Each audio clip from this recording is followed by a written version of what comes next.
Hello, magandang gabi sa inyong lahat. So ito ay primer do sa supposed to be na mangyayaring live mamayang alas 10. Hopefully mangyari 'yon kasi nag-reach out si Sir Ed Calawag through me na kung pwede mag-live, humarap yung Jeff, pati yung panig nung mag-asawa na di umano'y in-scam, no? Kasi yung mga troll ni Third Eye, ni Jeff, parang mga tanga bumanat eh. Ang mga dahilan, naninira lang yung mag-asawa na yan kasi hindi kinulad. Ang punto, totoo ba na ginamit yung name ni Sir Ed? Yun ang dapat sagutin. Hindi yung dahilan na kasi hindi lang kinulab. O, granting na yun yung dahilan hindi nyo kinulab. 'Di ba? May inakusa kasi sa'yo. Yun kasi ang sasagutin, hindi yung kung ano nung paligoy-ligoy pa. At ikaw, no, yung mga fans nito at mga masugid na taga-sunod nito, during, I think, 3 years ago pa yata. Tingnan nga natin. Ine-expose ko na yan si Jeff noon pa. Yung si Third Eye. Ang pinakaunang video ko dyan, December 2023. Ayan o. Dali lang ha. Capture natin yung ano. Ayan. Pinakaunang video ko dyan kay Jeff, 2023 pa. Ayan o. Tapos 2024. Ang dami na na-expose dyan. Andyan yung kilala nyo si Kuya Rick na dating apprentice ni Sir Ed, na pinagkalat niya na nagsiseminar daw siya doon. Kasi ito si Jeff, nagki-cleansing ito dati, naniningil ito ng pang-cleansing. Tapos pinagkakalat niya na sineminar daw siya ni Kuya Rick na dating apprentice ni Sir Ed. Na nagpa-live sa akin, ito yung live namin nun. Papanood ko sa inyo. Na lahat ito pwede ko ibigay sa inyo, no, yung link. Yung ang pagkakakilala nyo nung magkasama kayo, kahit sino pwede sumagot sa inyo, no? Nung Oo. magkakasama kayo, alam nyo may third eye talaga siya nun? Sa Ito si Kuya Rick, 'di ba? Kung gusto nyo makuha yung link nito, no? Ito ay 2 years ago pa, 'di ba? Ito ha, para hindi ako bias dun sa mga kapakapangyarihan na yan, yung mga power na yan. Ah, ialis muna natin ito sa usapin. Yung mga kapangyarihan na yan, 'di ba? Kasi debatable yan eh. Pwede niyo sabihin na hindi naman totoong may power si Kuya Rick. Hindi naman totoong may power si Sir Ed. Kalayaan niyo yun eh, na maging skeptic regarding dun sa mga powers, quote unquote, or dun sa ability na meron sila. Kasi ako ganun din.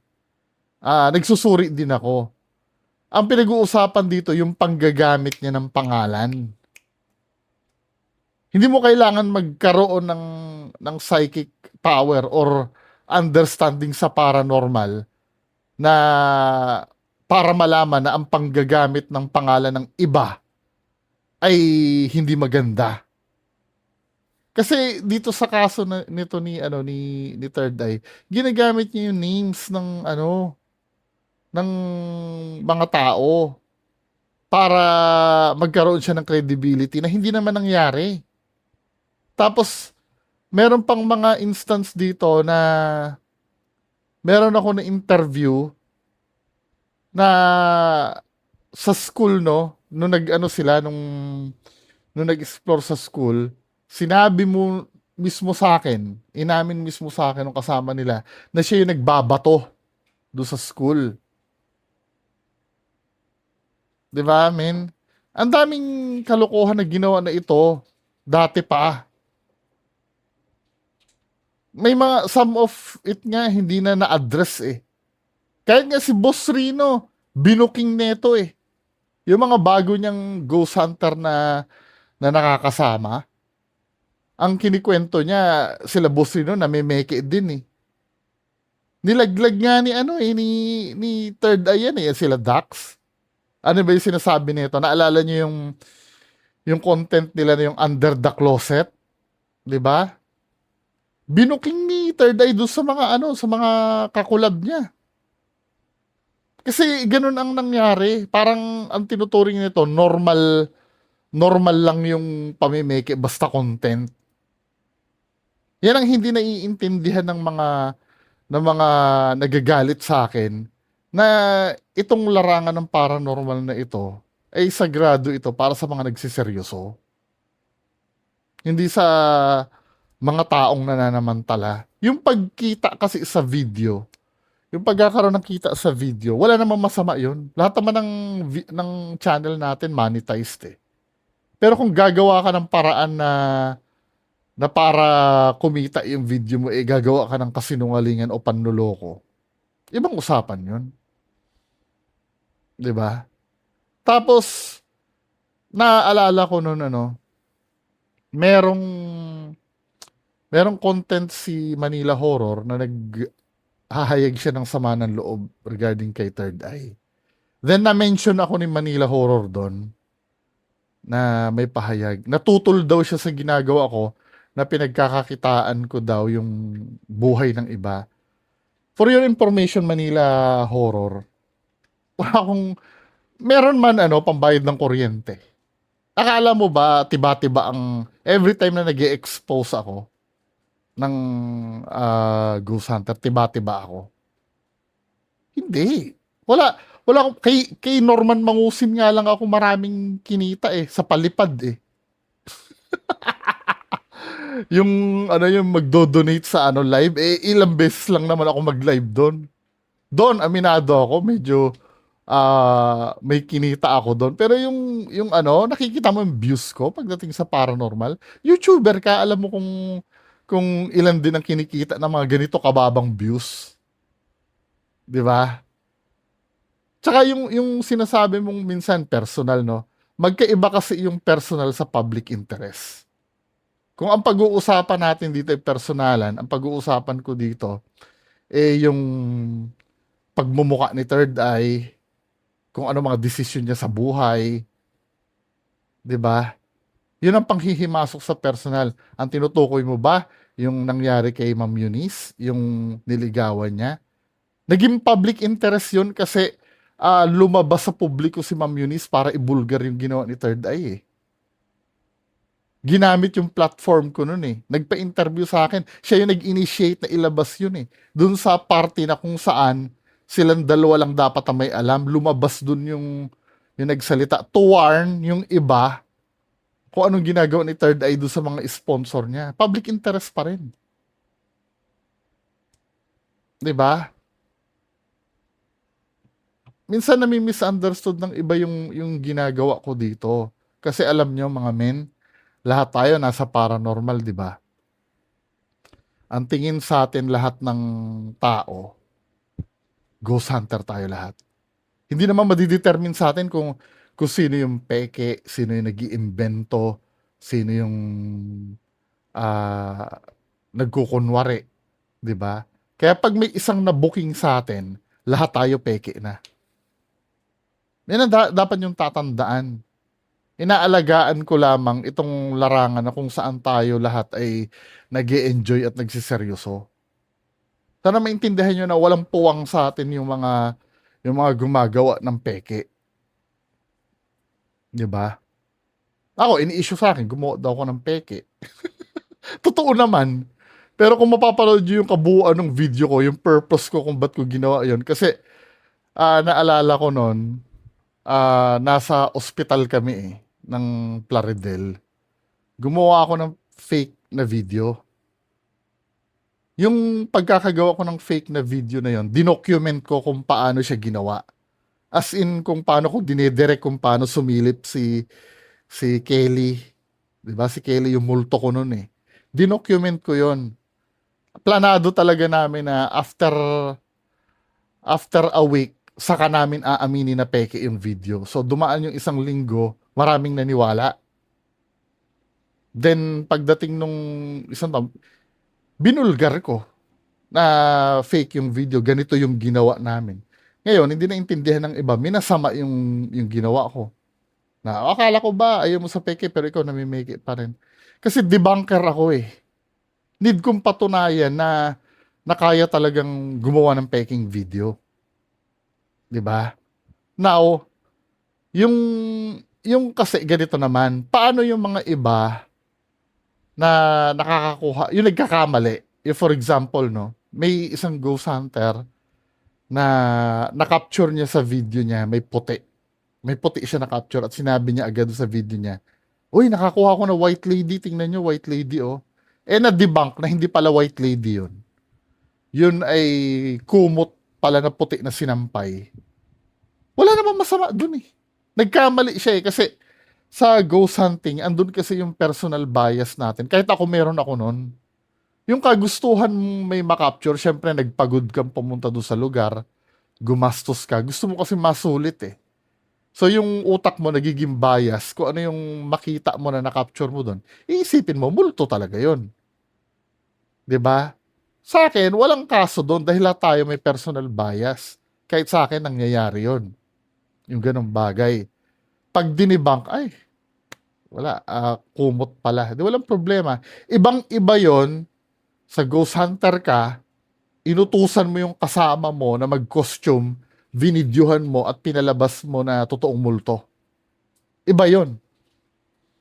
Panloloko yon, yung ganon. Magkaiba yung nagkamali ka sa nanloko ka.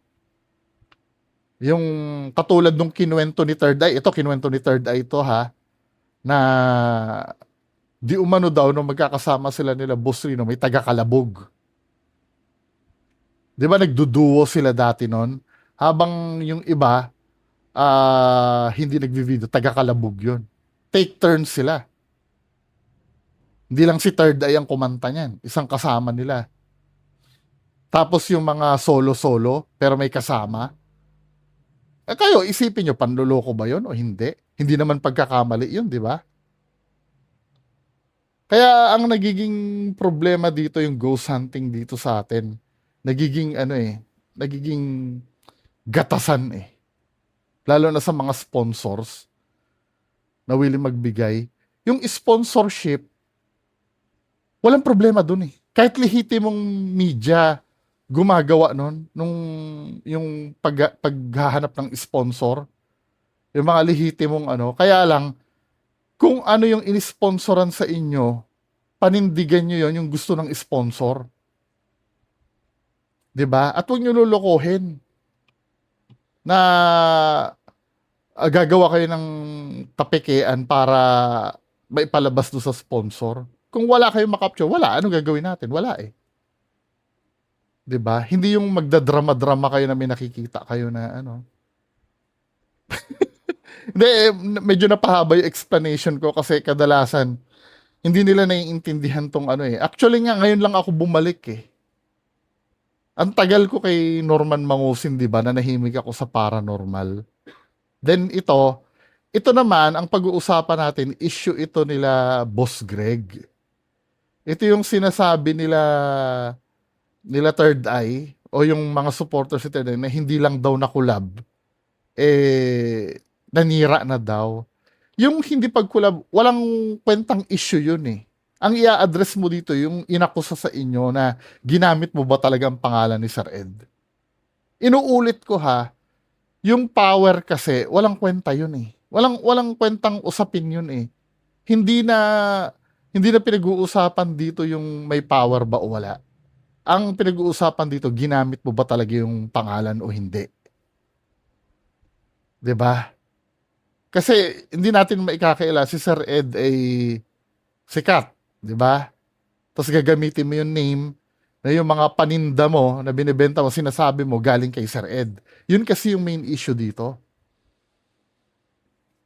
Panoorin natin yung video. Hindi naman natin bubuuin ano, pero at least kahit papaano, magkaroon man lang tayo ng idea doon sa nirereklamo. Gusto lang kami May klaro. gusto lang kaming klaruhin. Kasi yan, tulad nito, nagko-collab tayo. Pero parang meron kaming mabigat na pakiramdam about sa'yo. Kasi meron kaming mga nalalaman. Tapos sasabihin mo, hindi lang kinulab na nira. Ba, sino ka ba? Para, ano ka ba? Nakakaangat ka ba ng karir sa YouTube? Pagka kinulab ka ha, third eye? Hindi lang daw kinulab na nira na. Karangalan ba na makulab ka? Ikaw naman.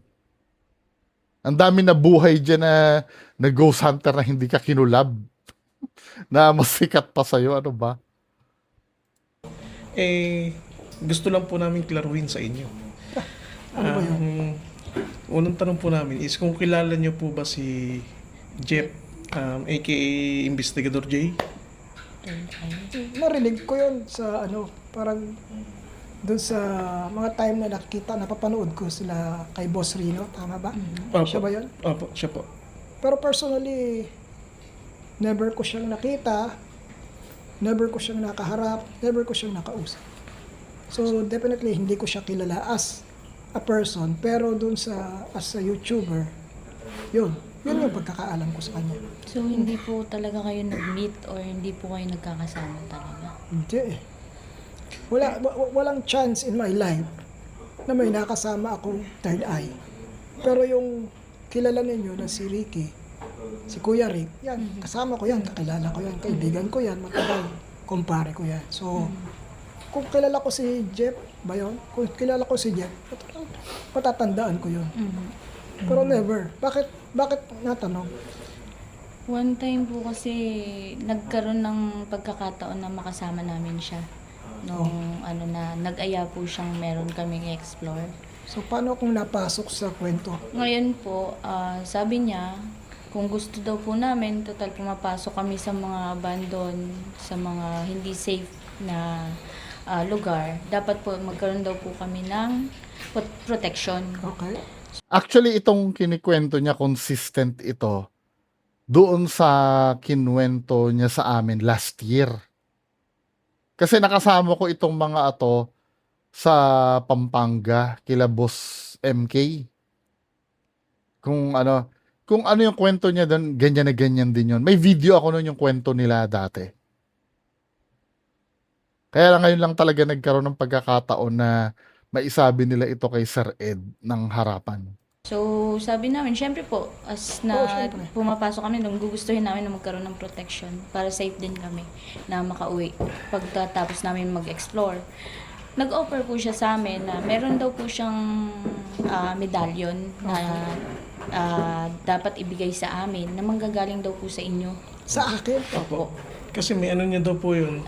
May dasal May daw dasal po niyo ninyo daw yun, po may yun. orasyon daw po ninyo. Again, hindi naman natin titingnan dito yung authenticity. Kalayaan yung maging skeptic eh. Kung totoo man yun, yung dasal-dasal na yun or whatever, no? Ang pinag-uusapan dito, yung paggamit sa pangalan ng isang taong walang kaalam-alam. Yun. So, kami naman po, sa sinasabi nga po na kilala siya, nakakasama daw po kayo niya at magkakilala daw po kasi kayo personally. As in close daw kami. Opo. Opo, yun po sabi Kasi para bigay ko sa kanya yung medalyon na may sarili kong orasyon, dapat close kami. Di ba? So, ibig sabihin, lumalabas, direct siya sa akin na kukunin niya yung medalyon sa akin Opo. at ibibigay sa inyo. Tama po. Ganun po ang ibig niya sabihin. So, nangyari po noon, nag-offer po siya sa amin. Ang sinabi po niya is kailangan lang po namin bayaran is yung ang kailangan daw po kasi namin is 2 medalyon. Sama na rin daw po namin yung keychain para sa mga sasakyan at motor namin. Package And, siya. Samahan na rin Package deal daw po namin yung mga bata ng So, nagtototal po siya ng 1K. Bawat isa. So, opo, hindi naman po agad kami nakapagbigay ng amount na sinabi niya. So, sabi po namin kung po pwede, 2 lang muna, saka isang keychain lang muna. Yun lang po ang kakayanin ng budget namin. So, tinanggap po niya yun. Then, the day after, umalis daw po yung wife niya. pupunta na raw po sa inyo sa Malolos. Kulang, Tumawag sa akin. Alam na taga Malolos ako. Opo, tumawag siya sa akin. Ang sabi po niya, Boss, nandun na yung girlfriend niya sa Malolos. Kailangan ng pamasahe pabalik. Galing daw po sa shop ninyo. pera. Shop ko. Opo, yun po ang sabi niya. May shop daw po kayo. Okay. So, ang nangyari po, nagpa-send po ako ng pera sa kanya through GCash na 500. And then, pagkatapos po nun, ang sabi po nila, nasa kanila na daw.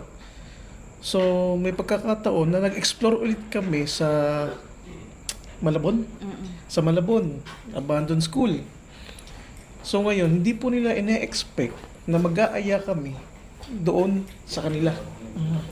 Kasi kinabukasan, meron po ulit kaming i-explore. Kesa umuwi pa po kami, tapos babalik pa po ulit kami sa kanila. Ang gasolina din po, di ba? Doon na kami So doon na po kami Ito nangyari, doon natulog. stay. Sa kila Jeff. So kinabukasan po, umaga, pagkagising namin, may delivery po. na may delivery na dumating. Shopee. Apo. Ngayon, nakita po niya. Tapos nakita din niya Quintas po. yung kwintas. Ang sabi po niya, ay yung pinadala na ni Sir Ed. Ako ang nagpadala sa Shopee. Opo, kayo daw po ang nagpadala para dalhin doon sa diniliver na daw po. Ito pa po pagkakasabi niya. Ang Ayos, sabi niya ah. po is, ay, wait lang sis may message ko lang si Sir Ed kasi Papasalamat. nakakahiya na personal pinadala niya pa talaga nag-abala pa niyang ipinadala yung medalyon para lang may magamit kayo. Sabi niya gano'n. Kaya po, kumbaga, parang ano na po ako sa kanya na, totoo kaya? Pwede kayang ipa-deliver? Ang dumating Shopee. So, inano lang. Dapat lalamove sana, di ba? Kasi Opo, from tama. Malolos to, saan ba ang lugar niya? Obando po. Obando. Okay, so from Malolos to Obando, Baka galing Shenzhen, ano pa yan ha? Sorting station. papunta sa Shopee. Tapos naniwala kami nun, Sir Ed. Then, after nun, meron po akong kumare na yung, Sometimes ganito pa ang sagot ng mga supporter niyan eh. Eh bakit kayo naniwala? Bakit kayo nagpauto? Parang sisisihin pa yung yung na-scam. So kung ganun yung katwiran nyo, so ominado kayo, yung sinusuportahan nyo, scammer talaga. 'Di ba? Sometimes ganyan kapiloso po yung mga yung mga supporter. Eh bakit kayo naniwala? Eh bakit kayo biyanan niya po is nagkasakit. Okay. So, sa alam po namin na nanggagamot siya, ganyan. Sabi niya, Ito yung isa sa isa sa matinding problem. Yung nagtiwala na sa yung tao at ni-refer ka pa sa iba. 'Di ba? Katulad nito, meron nagkasakit, no? yun po kasi ang opinion sa amin kaya niya pong gamot, kaya Kaya niya mag-cleansing. cleansing, ganun. So, nainganyo naman po kami. Sinama po namin siya dun sa kaibigan ko, sa kumari ko, na nagkaroon din po ng ganong, Case. opo, Opo, medallion din. medallion din po, nagbayad din po sa kanya ng 1K din po. Kasi po, ang naipadala. pagkakalam nga namin, kasi po, sa inyo po galing. Okay. Dahil po yun po ang sabi niya. Ito kasi ang pwede kasi mangyari doon pagka ganon. Halimbawa, pumalpak or basta may na-booking na yung talagang hindi damay syempre yung nini-name drop niya. 'Di ba? Yun kasi yung inaalagaan doon na part. Kaya yun sana may intindihan nyo, no? Anyway, itong full interview na to ay mapapanood nyo ito sa channel ni Sir Ed. Yung mga sinasabi nila. Ngayon, pwede naman i-address naman ni Third Eye yan. Reakan niya yan ng harap-harapan. Kung ayaw niyang sumama do sa live namin. Kasi nag-announce kasi ako sa FB kasi kung ano-anong mga pinagsasabi ng mga troll ni Jeff do sa channel ni Sir Ed. Now, nag-aya si Sir Ed ng live. 'Di ba? Live, nanawagan ako dito. Sabi ko dito, Jeff, magpadala ka ng emisaryo mo sa akin. Nagyayaya ng live si Sir Ed. At yung niloko mong mag-asawa, magharap-harap kayo, live 10 p.m. Hindi ako sasali. Sabi ko ganon. Kayo-kayo lang mag-usap kaysa gumamit ka ng dami account at trolls mo. Parating mo nyo kay Jeff to, hihintayin ko sagot niya hanggang 6 p.m. Ngayon, kung hindi sasagot si Third Eye ng 6 p.m. doon sa panawagan, at ito yung shinare din naman ito ni Sir Ed mismo eh. 'Di ba? 6 p.m. Malamang hindi kami matutuloy mag-live dahil para saan pa yung live namin kapag hindi siya nagparamdam. Now, kung sakali man na hindi siya magpaparamdam, pwede niyang reakan yung video na yon na sinabi tungkol sa kanya. At may pang-counter din naman yung mag-asawa ko sakaling itatanggi niya. Hindi muna ako may mga kopyang binigay sa akin, ano. Hindi ko muna i-show card yon. Hayaan muna nating dumipensa si Third Eye. Kasi baka sabihin, alam mo na, mga dahilan na kasi hindi lang kinulab. Kaya daw nanira na, 'di ba? Alin part ba doon yung sinira, yung ginamit yung pangalan ni Sir Ed? Kung tutuusin nga, kinukonsulta na namin si Attorney Duterte eh. Hindi si Earvlog ha, si Earvlog kasi law student pa lang yun eh. Ito si Attorney Duterte. Pakita ko na nga yung message, baka sabihin nyo, inaano ko lang eh. Para at least aware kayo na just in case na lumala pa yung pantotrol, no? Kasi pati yung KMJS dinamay na eh.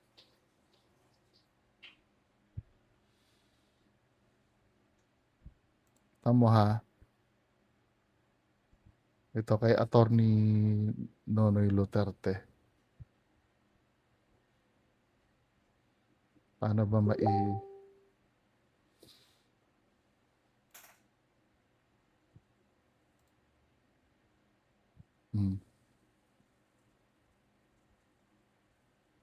Pakita natin. Ayan, sabi kong ganun. Ito, pwede nyo i-search si Nonoy Duterte. Baka mamaya, peking abogado ito. Di ba? Sabi, istapa to attorney, di ba? Sa part ni Sir Ed, ano pwede niya ikaso? Yes, sir. By misrepresentation na istapa. Wait, boss, watch ko.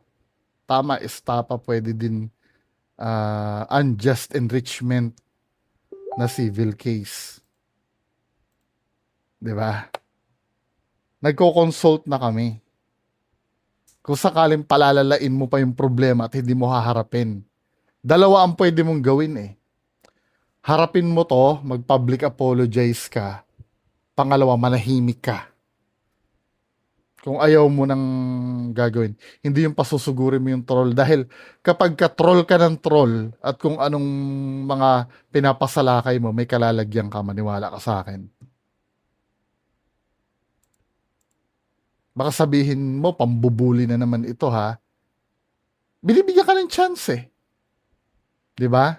Naalala mo nung i-interviewin kita? Dapat sa Divine tayo mag-i-interview. Anong ginawa mo? Panay parinig mo na wala kang trabaho, wala. Ako na nga ang mag-aangkas sa'yo eh. Susunduin ka na nga. Tinatanong nga kita, may helmet ka ba? Anong inano mo? Hindi kasi wala akong budget, tapos may binebenta ka sa aking gimbal mo. 'Di ba? Ay kakausapin ka lang naman. Hindi ka naman ewan ko. Now, mamili ka na lang sa dalawa, haharapin mo or mananahimik ka na lang. Hindi ko sinasabing manahimik ka na huwag ka mag-vlog. Sure, may kalaya ka mag-vlog, bahala ka. Ngayon, yung mga makikipag-collab sa'yo, wala namang problema. Wala namang pinipigilan makipag-collab sa'yo. Makipag-collab lang sila sa'yo. Basta alam yung issue tungkol sa'yo. 'Di ba? Yun lang ang kung dedepensa ka, humarap ka. Huwag kang magi-strawman argument. Ano yung strawman argument? Yung dadaanin mo sa walang kakwenta-kwentang argumento katulad nung hindi mo lang kinulab. Nanira na sa'yo. Ano ba? Basta tanongin, ginamit mo ba talaga yung pangalan ni Sir Ed o hindi? Tapos, kung ginamit mo, mag-public apology ka. 'Di ba? Kung hindi, patunayan mong hindi. Make sure na yung evidence na ipipresent mo babangga doon sa evidence namin. Ha? Okay, sige. Magandang gabi sa inyong lahat. Bye-bye.